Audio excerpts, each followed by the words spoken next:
नमस्कार दोस्तों, मैं विकास शाक्या एक बार फिर से आप सबका स्वागत करता हूं अपने चैनल पर। और आज हम डिस्कस करने जा रहे हैं चैप्टर नंबर 3 कर्मयोग के 4 श्लोक नंबर 33, 34, 35 और 36, 33, 34, 35 एंड 36।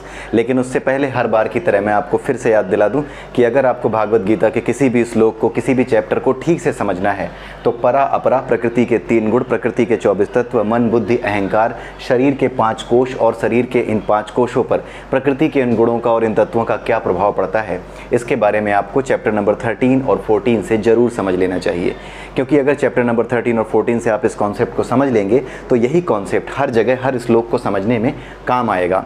ये कॉन्सेप्ट बेसिकली आपको ये क्लियर कर देता है कि कोई बात अगर भागवत गीता के किसी श्लोक में कही गई है तो वो क्यों कही जा रही है।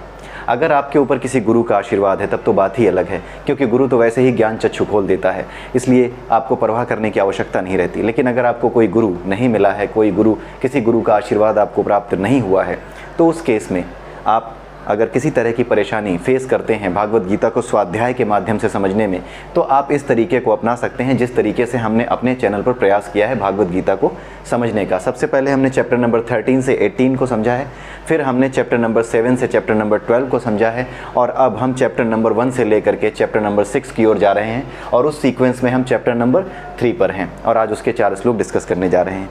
तो इस तरीके से हमने क्यों स्टडी शुरू की है भागवत गीता की उल्टे सीक्वेंस में, अगर इसके बारे में समझना है तो हमारी एक प्लेलिस्ट और है जिसका नाम है प्रीरिक्विजिट्स फॉर स्पिरिचुअल जर्नी। आप वहाँ जाकर के शुरुआत के 4 से 5 वीडियो हैं, अगर आप उन्हें देख जाएंगे तो आपको वहाँ आंसर मिल जाएगा कि हमने क्यों उल्टा इसको पढ़ना शुरू किया है।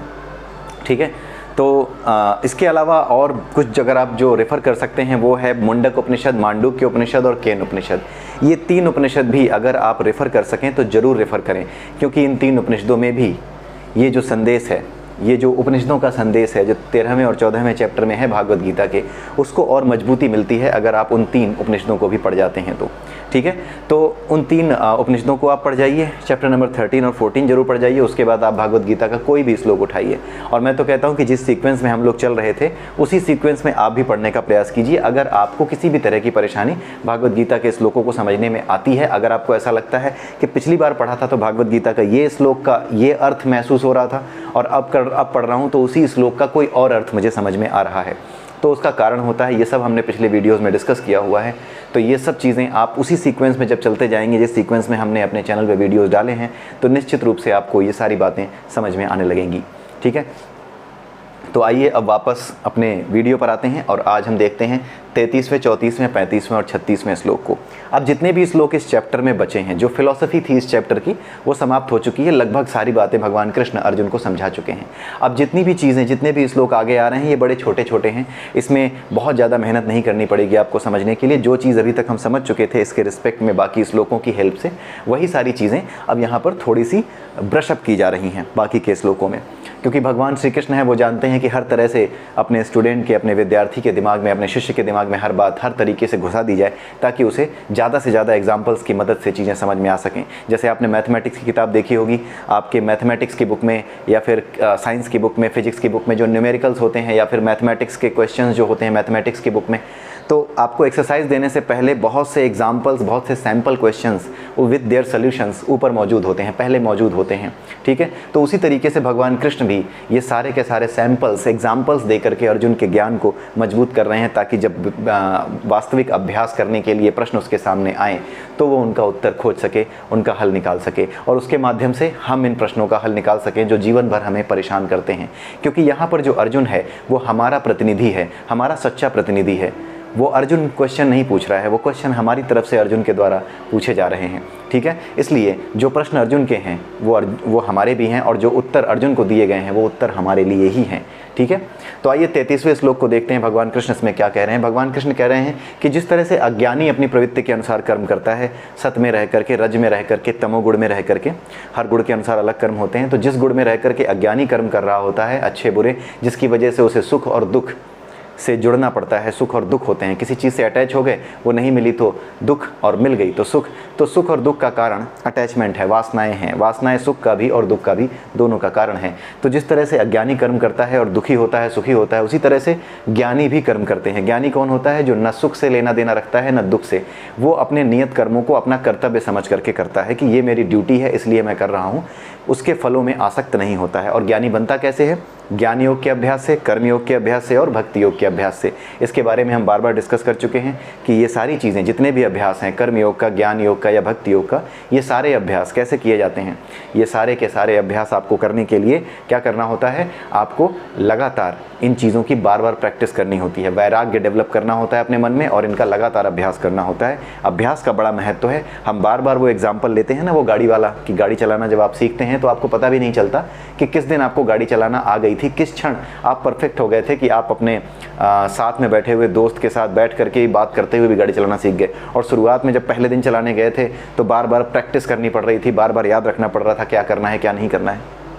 तो वो जो याद रखना पड़ता है क्या करना था क्या नहीं करना था, वो क्या थी? वो विधि थी, वो विधियाँ थीं। विधियों का पालन करते करते करते क्या हुआ? अभ्यास करते करते आप अपने आप उसमें पारंगत हो गए। उसी तरीके से ज्ञान योग, कर्म योग और भक्ति योग, इसकी विधियाँ होती हैं। जैसे ही इन विधियों का आप पालन करते हैं, पालन करते करते आपको पता ही नहीं चलता कि कब आप ईश्वर की प्रकृति में, भक्त की प्रकृति में, कर्म योगी की प्रकृति में या ज्ञान योगी की प्रकृति में या भक्ति योगी की प्रकृति में आप कब कन्वर्ट हो गए, आपको पता ही नहीं चलता। आपकी प्रवृत्ति कब एक सात्विक मनुष्य से ऊपर भी उठ करके आगे निकल गई, एक भक्त के रूप में आप स्थापित हो गए। ईश्वर की जो विशेष कृपा है कब आप पर हो गई, ये आपको पता भी नहीं चलेगा। ये सारा काम प्रकृति करती है, क्योंकि प्रकृति अभ्यास करने वाले को सिद्धहस्त बना देती है, उसे सिद्ध कर देती है। ठीक है, तो यही भगवान कृष्ण कह रहे हैं कि ज्ञानी भी अपनी प्रकृति के अनुसार ही कर्म करता है और सभी प्राणी वो भी इसी तरह से करते हैं। जितने प्राणी हैं सभी प्राणी अपनी प्रवृत्ति के अनुसार ही कर्म करते हैं। जिसकी जैसी प्रवृत्ति थी उसी के अनुसार उसे शरीर मिला है। जिसकी प्रवृत्ति जानवरों जैसी रखी थी, मरने के बाद उसके साथ क्या हुआ? उसकी एनर्जी जानवरों की तरह अपनी भौतिक वासनाओं को पूरा करने तक ही सीमित रही।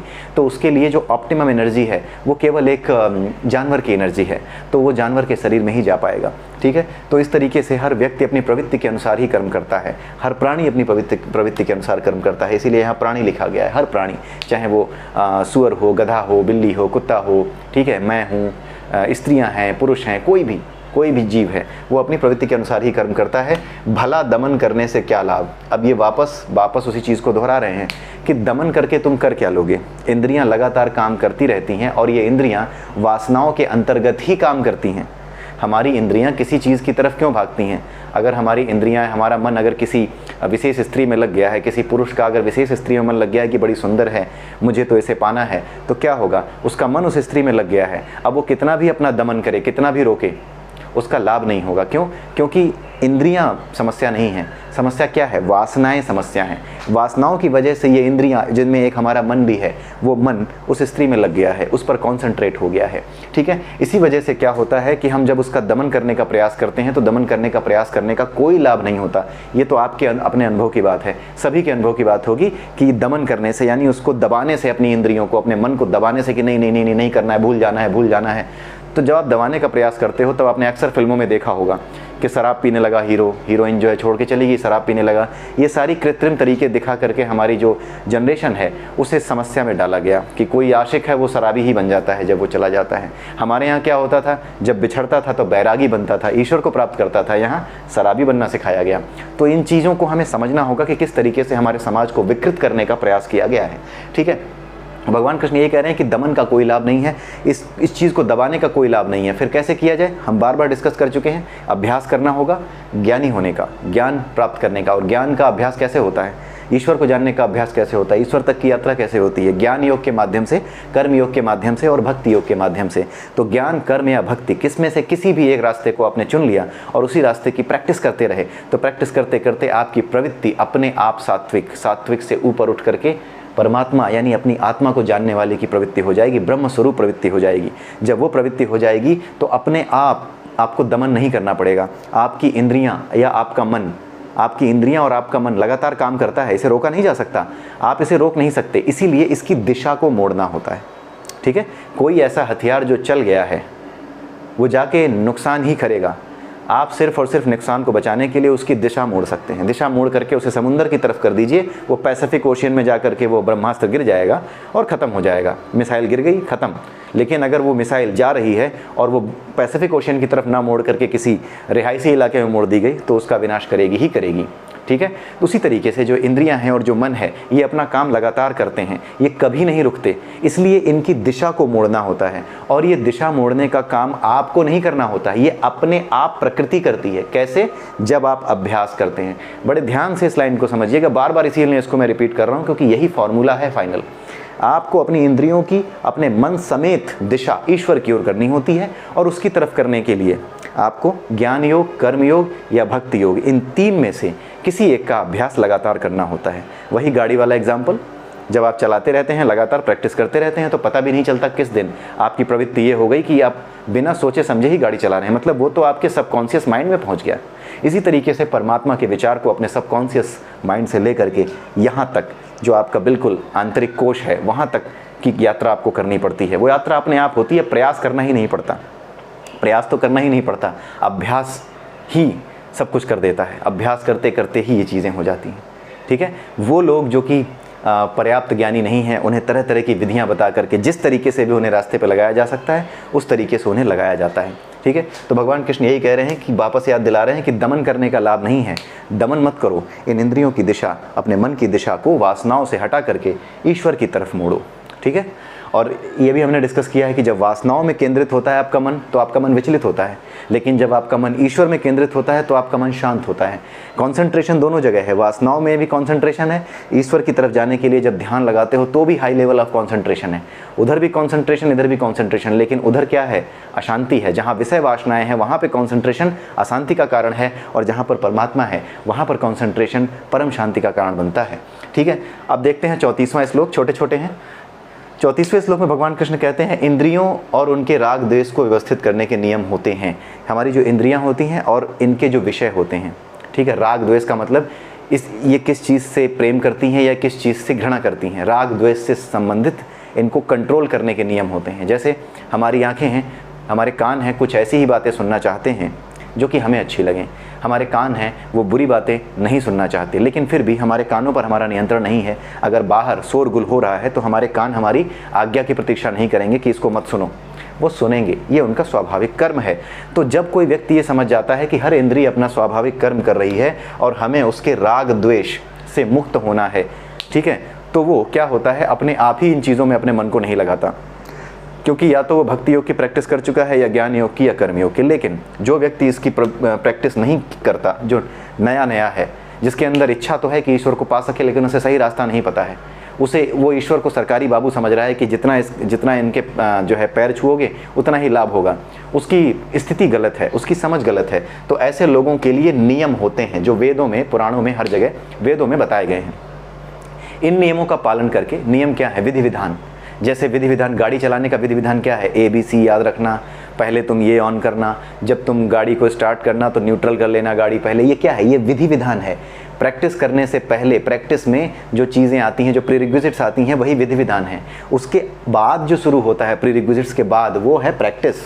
प्रैक्टिस से पहले जो चीज़ें की जाती हैं, ये कर लेना, वो कर लेना, ये क्या करती हैं? आपको एक मॉडस ऑपरेंडी के अंदर सेट करने के लिए, एक मेंटल स्टेट में लाने के लिए वो चीज़ें उस आध्यात्मिक लेवल पे कराई जाती हैं। और गाड़ी सेंस ये एक यंत्र है, एक मशीन है, तो उस मशीन के स्तर पे जो प्रीरिक्विजिट चाहिए वो प्रीरिक्विजिट्स आप करते हो, पहले वो काम करते हो, उसके बाद प्रैक्टिस शुरू करते हो, ठीक है। तो भगवान कृष्ण यही बता रहे हैं कि जितने भी चीज़ें बताई गई हैं वेद पुराण में, वेदों में, अपनी इंद्रियों को व्यवस्थित करने के लिए, वो वेदों पुराणों में ऐसे मंत्र और ऐसी चीज़ें इसलिए नहीं बताई गई हैं देवी देवताओं से जुड़ी हुई, ताकि वो आपका लाभ करें, आपको लाभ पहुंचाएं, भौतिक संसार में आपको लाभ पहुंचाएं। इस उद्देश्य से उन विधि विधानों का निर्माण नहीं किया गया है। उन विधि विधानों का निर्माण इसलिए किया गया है ताकि इनकी प्रैक्टिस आप आध्यात्मिक जगत में आगे बढ़ने के लिए करें।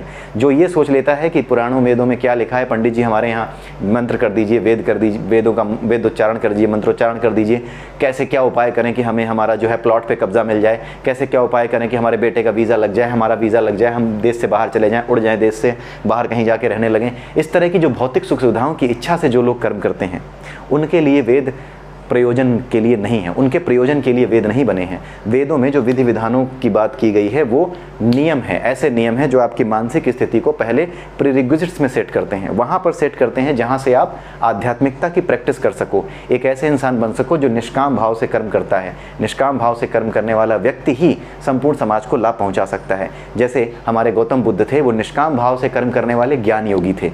ज्ञान था, ज्ञान प्राप्त कर लिया, जब स्वयं का बोध हो गया, तो वो स्वार्थी बन करके अपने समाधि में नहीं बैठे रहे कि मुझे अब जो है पूरी तरीके से अब सिद्धि प्राप्त हो गई है, अब मुझे यहाँ से निकलना है इस दुनिया से, अब जो है मैं दुनिया के चक्कर से मुक्त हो चुका हूँ, समाधि में स्थित हूँ, समाधिस्थ हूँ, स्वयं सिद्ध हो चुका हूँ, अब जो है मुझे अपने वास्तविक रूप को जान के इसी रूप में रहना है, बस यहीं बैठे रहो, मुझे संसार से लेना देना नहीं है। ऐसा उन्होंने नहीं किया। उन्होंने क्या किया कि जब स्वरूप सिद्ध हो गए, जब वो अपने अनुभव को जान गए कि किस अनुभव के अंतर्गत वो स्वरूप सिद्ध हुए हैं, तब उन्होंने घूम घूम करके लोगों को बताया भी, यानी अपने ज्ञान का जो लाभ है वो समस्त संसार को बिना किसी लाभ की, बिना किसी वापस कुछ पाने की इच्छा के बांट दिया।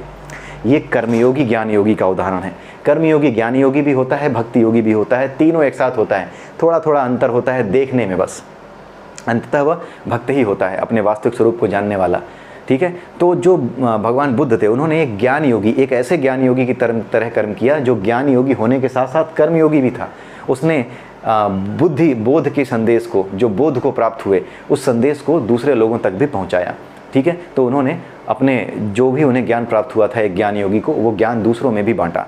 तो इस तरीके से वो ज्ञान योगी बने। तो ये जो चीज़ें थी, जो विधियाँ थीं, चाहे ज्ञान योग की हों, कर्म योग की हों, कोई भी हों, इन विधियों का जो पालन करता है वो तो खुद ही राग द्वेष से मुक्त हो जाता है। लेकिन जो इन विधियों को नहीं जानता, जो इन नियमों पर नहीं चल पाता, उन्हें धीरे धीरे करके इन विधियों में लगाया जाता है कि अब ऐसा करना, अब वैसा करना। तो यही विधियाँ जो बताई गई हैं, ये इसी वजह से बताई गई हैं ताकि आप अपने आप को राग द्वेष से मुक्त कर सको, आप अपने आप को विषय वासनाओं से मुक्त कर सको। इसलिए वेद बनाए गए हैं। जबकि लोग क्या समझते हैं कि इसलिए बनाए गए हैं कि प्लॉट पे कब्जा मिल जाए, घर पे कब्जा मिल जाए, अपने लिए सब इकट्ठा कर लें, दूसरों से लूटना पड़े तो लूट लें, कैसे करके, क्या उपाय करके हमें सबसे अधिक लाभ हो जाए, इसलिए वेद नहीं बने हैं। अगर आप इसलिए वेदों को समझते हैं कि वो आपको लाभ पहुँचाने के लिए हैं, तो नहीं, ये संसार आपके लिए नहीं बना है, न आपकी वजह से चल रहा है। ये संसार में सभी लोग हैं और सभी का ध्यान ईश्वर रखता है। केवल आपके स्वार्थ की पूर्ति अकेले कैसे हो सकती है, जब इस संसार में हर कोई व्यक्ति किराए के इस पूरे के पूरे संसार में उन्हीं संसाधनों का इस्तेमाल कर रहा है जिनका आप इस्तेमाल कर रहे हो, तो अकेले आप स्पेशल कैसे हो सकते हो।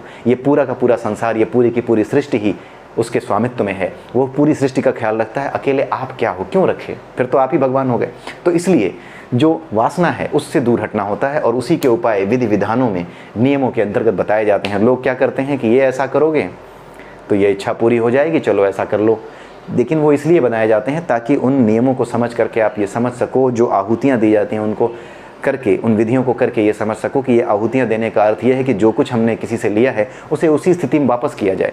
यही संदेश देने के लिए, कर्मयोग का यही संदेश देने के लिए, कर्मयोग के चैप्टर में ही ये श्लोक आया था ना कि जो कुछ हमने लिया है अगर उसे वापस किए बिना भोग रहे हैं तो हम चोर हैं। यही तो कर्मयोग के इस चैप्टर में पहले एक श्लोक आया है। तो इसको सही से समझना बहुत ज़रूरी है, कर्मयोग के इस चैप्टर को। ठीक है, भगवान कृष्ण कह रहे हैं कि अगर कोई ऐसा नहीं करता तो इनके वशीभूत होकर के रहता है, यानी इंद्रियों और उनके राग द्वेष के प्रति वशीभूत होकर के रहता है, तो वो आत्म साक्षात्कार में बाधक बनती हैं। ठीक है, 35वां श्लोक देखते हैं। 35वें श्लोक में भगवान कृष्ण कहते हैं कि अपने नियत कर्मों को, जो भी आपका नियत कर्म है, नियत कर्म हमने कई बार डिस्कस किया है, वो कर्म जो आपकी प्रवृत्ति के अनुसार आपके सामने आया है। मैं एक सैनिक हूँ तो मेरे सामने मेरा दुश्मन आएगा, उसे मुझे मारना होगा, ये मेरा नियत कर्म है। ठीक है, कोई ब्राह्मण है तो उसका नियत कर्म है ज्ञान योगी की तरह शिक्षा प्राप्त करना, दूसरों को शिक्षा देना, दूसरों को ज्ञान देना। जो क्षत्रिय है, जो राजा है, उसका काम है कूटनीति, राजनीति, ये सब सीखना और सही समय पे परामर्श लेना। किससे? जो विद्वान हों उनसे परामर्श लेना। तो ये उनके नियत कर्म हैं। अपने नियत कर्म को छोड़ करके किसी दूसरे के नियत कर्म करने में तुरंत लग जाना बिना अभ्यास किए। भाई जो कर्म योगी है वो कर्म योग का अभ्यास कर रहा है, वो अभ्यास धीरे धीरे पूरा होता है। आप ये सोचो कि आप क्षत्रिय हो, जैसे अर्जुन सोच रहा था आप क्षत्रिय हो। अब आपको पता लगा कि ज्ञान ही वास्तविक जो ज्ञान है, जो कि अपना स्वरूप जो लोग जान जाते हैं, जो स्थित प्रज्ञ हैं, जब वो अपने स्वरूप को जान जाते हैं तो वो बेहतर स्थिति में होते हैं, वो वास्तविक ज्ञानी होते हैं। तो क्यों ना मैं उधर चला जाऊँ। आप थे कर्मयोगी, क्षत्रिय थे, और आप अचानक से केवल एक मोह की वजह से वासना होगी, वासना की वजह से मोह होगा। वो वासना आपके मन में है कि मेरे मारे जाएंगे, अपने मारे जाएंगे। इस चक्कर में आप धर्म की परवाह नहीं कर रहे, आप न्याय की परवाह नहीं कर रहे। मेरे अपने मारे जाएंगे इसलिए न्याय को तवज्जो नहीं दे रहे, न्याय को महत्व नहीं दे रहे। तो क्या हुआ, आप जब न्याय को महत्व नहीं दे रहे, किसी वजह से आप जा रहे हो, चोरों की तरह जा रहे हो कि नहीं ये वाला ऑप्शन अच्छा है तो ये वाले ऑप्शन क्यों करें, यहाँ पे तो बेइज्जती और होगी, नुकसान और होगा। ऐसा सोच करके अर्जुन दूसरे मार्ग की तरफ जाना चाहता था, यानी वो कर्मयोगी से उठ करके तुरंत ही ज्ञान योगी बनना चाहता था। जबकि ये पूरा का पूरा एक प्रैक्टिस होती है, एक पूरा का पूरा एक मेंटल स्टेट होती है जिसमें आपको अपने आप को स्थित करना पड़ता है। आपकी सिचुएशन उस स्थिति में, आपकी सिचुएशन वैसी होनी चाहिए कि आप ज्ञान योग में जा सको। लेकिन अर्जुन की सिचुएशन वो नहीं थी, वो कर्मयोगी वाली सिचुएशन थी उसकी। इसलिए स्वयं जब अपने आप अपने नियत कर्मों को छोड़ करके आप दूसरे कर्मों में जाओगे तो वैसा करने से नुकसान हो सकता है, क्योंकि आप उस प्रवृत्ति में नहीं हो। आप कर्मयोग के रास्ते पर थे, आप क्षत्रिय थे, आपको कर्मयोग का रास्ता पकड़ना था। आप ज्ञान योग के रास्ते पर इसलिए जाना चाहते हो क्योंकि आपके मन में मोह है अपनों के प्रति और आप भाग जाना चाहते हो। इसीलिए भगवान कृष्ण कह रहे हैं कि अपने नियतपूर्ण कर्मों को अगर दोषपूर्ण ढंग से यानी गलती के साथ भी करोगे तो वो दूसरों के कर्मों को करने से कहीं ज़्यादा बेहतर है, क्योंकि इसी में आपकी उन्नति है। मैं कर्मयोगी था, मैं ज्ञान के बारे में जानता नहीं था, विधि विधानों को जानता नहीं था, अचानक से मुड़ गया ज्ञान योग की तरफ। अब मैं वहाँ बैठ करके ये सोच रहा हूँ कि अब क्या किया जाए। अब धीरे धीरे बिना तरक्की किए मैं भाग तो आया, लेकिन वहाँ पर भी जब सिचुएटेड नहीं हूँ, मेरा पुराना कनेक्शन कर्मयोग से बना हुआ है, तो वहाँ पर भी मुझे शांति नहीं मिलेगी। इसीलिए भगवान कृष्ण ने कहा कि इस युद्ध को किए बिना तुम्हें शांति नहीं मिलेगी। जब तुम ये युद्ध कर लोगे, कर्मयोगी की तरह अपना ये कर्म पूरा कर लोगे, उसके बाद भले ही अपनी मेंटल स्टेट बदल लेना और सन्यासी बन करके निकल जाना, लेकिन अभी वर्तमान स्थिति में यही तुम्हारा नियत कर्म है कि तुम युद्ध करो। इससे भाग के गए तो तुम्हें शांति नहीं मिलेगी। और अब आप खुद सोच सकते हैं कि अब भगवान कृष्ण ने ऐसा क्यों कहा कि अगर इस युद्ध से भाग कर गए तो तुम्हें शांति नहीं मिलेगी। ठीक है, इसीलिए भगवान कृष्ण ने कहा कि अपने काम करो, दूसरों के कर्मों को करने से अपने कर्म करना, अपने नियत कर्म करना कहीं बेहतर है। ठीक है, किसी दूसरे के नियत कर्मों का अनुसरण, यहाँ पर देखिए फिर अनुसरण आया है। अनुसरण, मैंने कहा था अनुकरण करना है, अनुसरण नहीं करना है, लेकिन यहाँ पर अनुसरण करने से क्यों मना कर रहे हैं? क्योंकि ध्यान से सुनिएगा, वहाँ पर जो बात थी वो अनुसरण, वो ज्ञान की बात थी, एक व्यवहार की बात थी। जैसे श्री कृष्ण के व्यवहार का अनुसरण करना, भगवान शिव के व्यवहार का अनुसरण करना, उनका अनुकरण नहीं करना कि जहर पी जाए। लेकिन यहाँ पर अनुसरण करने से मना किया जा रहा है। अनुसरण करने से, किस चीज़ का अनुसरण करने से?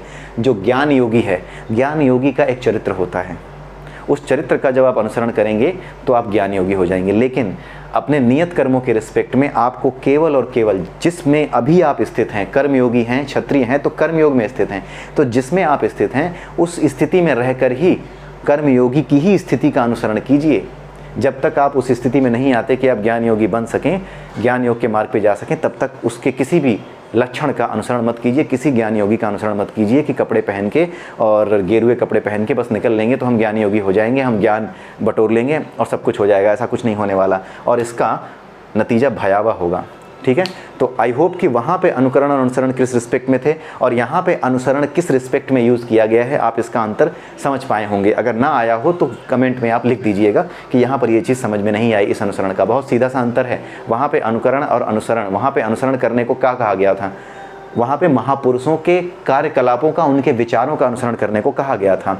या किस तरह के महापुरुषों के? वो कर्मयोगी भी हो सकते हैं, ज्ञान योगी भी हो सकते हैं और भक्ति योगी भी हो सकते हैं, जिन महापुरुषों का अनुसरण करना है। लेकिन जब आपने ये तय किया है या फिर आपकी प्रवृत्ति कर्म योगी की है या ज्ञान योगी की है या भक्ति योगी की है, तो जिस तरह के योगी की आपकी प्रवृत्ति है उस प्रवृत्ति के अनुसार ही आपको अनुसरण करना चाहिए। दूसरे के, यहाँ लिखा है दूसरे के नियत कर्मों का, यानी अगर आप कर्मयोगी हो तो ज्ञान योगी का अनुसरण नहीं करो, ज्ञान योगी हो तो कर्मयोगी का अनुसरण नहीं करो।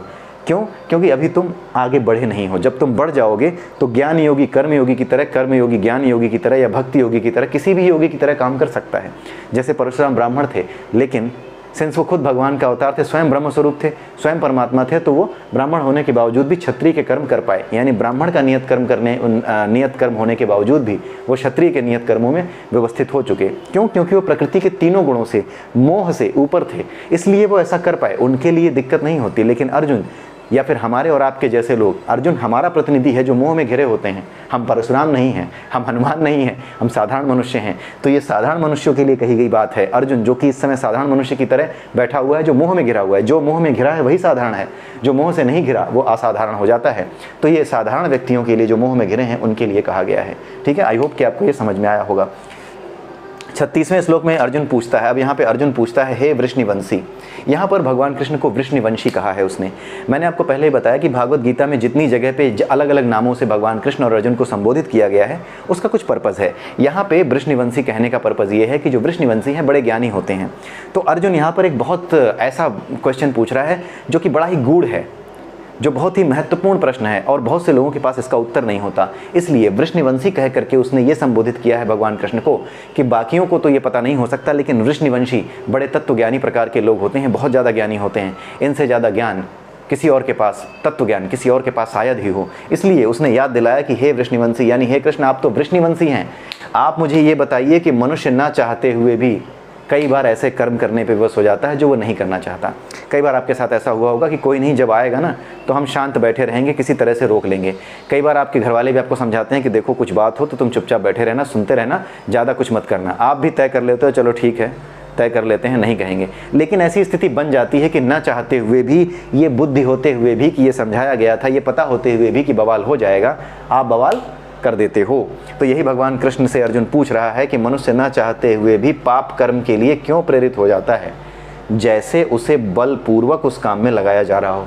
यही होता है, ऐसा लगता है जैसे हम तो नहीं चाह रहे थे लेकिन मैं अपना गुस्सा रोक नहीं पाया, मैं चाह तो नहीं रहा था, गुस्सा रोक नहीं पाया, मैं रोक ही नहीं पाया, मैंने हाथ चला दिया, मैंने ये कह दिया, मैंने वो कह दिया। यही बात अर्जुन पूछ रहा है, क्योंकि ये प्रश्न अर्जुन के नहीं हैं, ये प्रश्न हमारे हैं। ये प्रश्न अर्जुन जो पूछ रहा है, ये सारे प्रश्न हमारा प्रतिनिधि बनकर के अर्जुन पूछ रहा है, हमारा ट्रू रिप्रेजेंटेटिव है अर्जुन। तो जो प्रश्न इसने पूछा है ना, अर्जुन के प्रश्न भगवान कृष्ण के उत्तरों जितने ही महत्वपूर्ण हैं हमारे लिए, अर्जुन के प्रश्नों को समझना और उसके साथ अपने आप को जोड़ना हमारे लिए बहुत जरूरी है। ठीक है, तो यही अर्जुन अब ये पूछ रहा है। अब अगले श्लोकों में भगवान कृष्ण इसका उत्तर देंगे। तो अगले श्लोक में अगले वीडियो के साथ हम फिर मिलेंगे। तब तक के लिए नमस्कार, जय श्री राधे।